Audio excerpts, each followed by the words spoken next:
Thì em phát hình vuông hình tròn này. Đây đi đâu? Đây á. Ừ.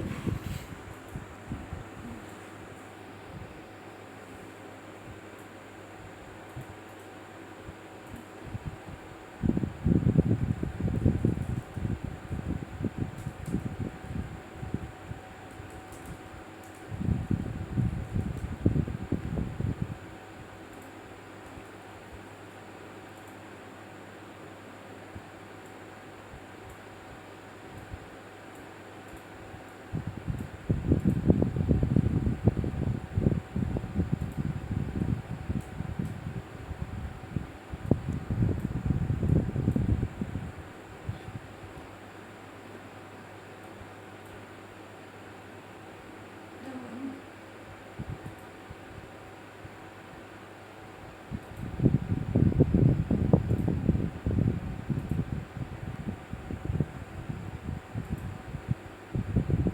Chồng, ở chỗ nào ấy nhỉ? Quên rồi. Trống hình như chỗ nào vừa ấn vào đấy xong. Quên rồi.